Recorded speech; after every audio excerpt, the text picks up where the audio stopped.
Now, in Lehigh County, this is based on, now this is in the thousands, so that's $295 million, okay, not $295,000.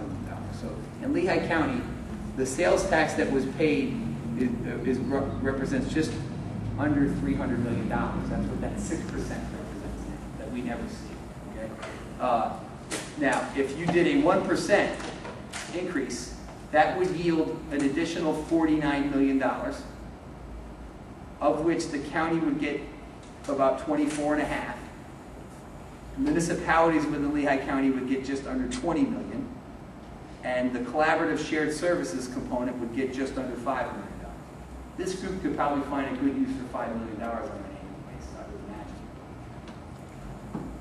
The county tax collection would be, that would go towards property tax would be, right now the county receives about $90 million a year in property taxes. Percy, is that close? Pretty close. Okay.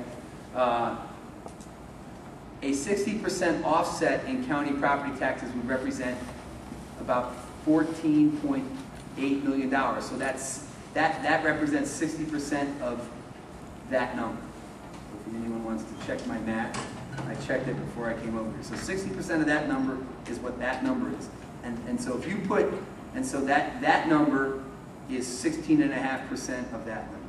So we would be able to lower Lehigh County's property taxes by 16.5% through this effort. In Northampton County, you know, the columns are the same, and it would result in a just under 10% reduction in county real estate tax. And I know you're all asking, well, what happened to Allentown taxes? What happened to Bethlehem taxes? Right? I worked, and I haven't done it for all 25 municipalities in that county, but we could. I mean, this is easy enough to do. But revenue for this for Allentown would be $9.1 million, and then you can tell me if these numbers are at least within shooting range. About $28.8 million is generated annually through property taxes.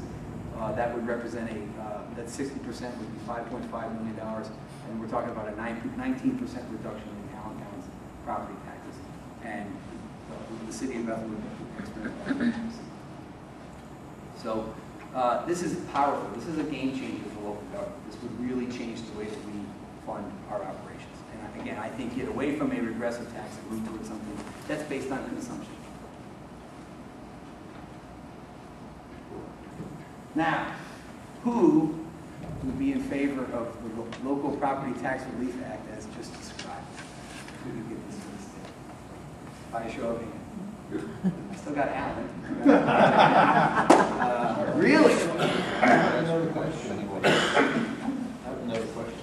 You're not in favor of it, you said. Well, no, you haven't given me all the information I need to make a decision yet. And the piece of information that I require yet is, of the percentage that distributed to the municipalities, what's the formula that's used for determining how much each municipality gets? Have you seen the Pythagorean theorem? Have you looked at that recently? Yeah, I know. It's a lot like that. It's actually a DCED formula, and we stole some of it from the Freeman bill, but I don't know. The answer is it's based on what's called. It's based on your relative population within the county. We did talk about. I mean, there was a slide. It was there, but it was. Here it is. Half based on tax effort, and you're going to ask me what does tax effort mean, because we all work to pay taxes, right? Yeah. And then half based on relative population. So the first criteria is population.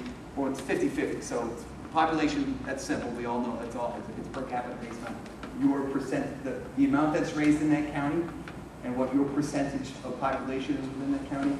That determines how you will get half of your money. Okay. That's straightforward formula, right? Right. The other is based on tax effort, and that incorporates what your current tax burden is within your municipality. It incorporates your percentage of tax-exempt properties. It incorporates how much of that tax is generated within your municipality. And there's probably a few other things that I can't even tell you right now, but it's a complicated formula that we've got to see. But that's, and which I could provide for you if you want. Who said please? I couldn't see it. My understanding. But it is a formula that all 5 local government associations have found acceptable. I will say that. Because they have looked very deeply at what that formula is. So what you're saying is, if you're a big township, you'll get a lot more than if you're a little borough. Not if you're the borough of Fountain Hill and 40% of your property, you have a very high tax rate right now, right? And 40% of your property is tax exempt in the form of St. Luke's Hospital. You would probably do just fine.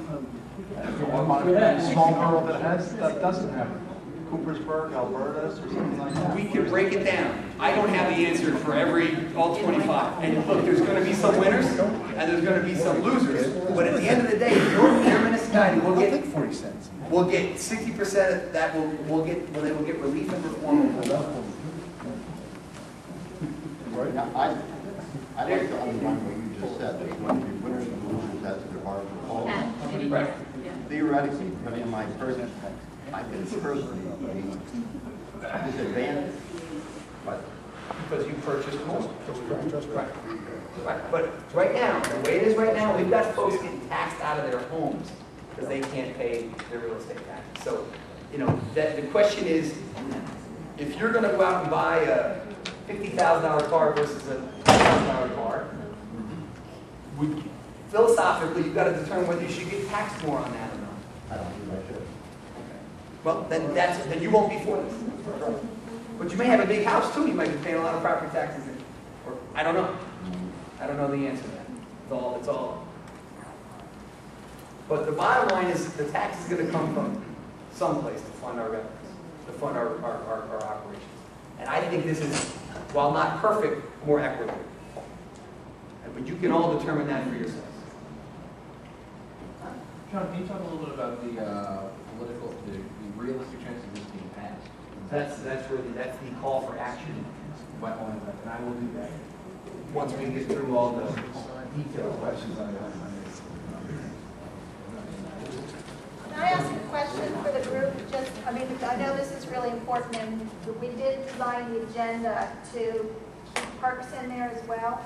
We can continue this, or we can try to do both, or we can move this to the next, our second topic to the next meeting. It's all up to you on how you want to approach that. I think what Cindy's asking is can we wrap a little bit? We do have presenters on the park. Yes. We won't have the time for discussion, but at least we get the presentation. Right. So John, can you wrap it a little bit? I will wrap. And I'll ask, I know Alan wants to say something. I'll kind of wrap with what Mike's question was that, what's the realistic chance of this passing? And, if I knew the answer to that question, I wouldn't be standing in this room with all of you right now. So I'd be I don't know that anyone knows what the realistic chances of much of anything going on in Harrisburg is right now. It seems they seem to be at that loggerheads. But here's sort of the scenario, and this is our strategy, is that Michael Nutter's done a really good job of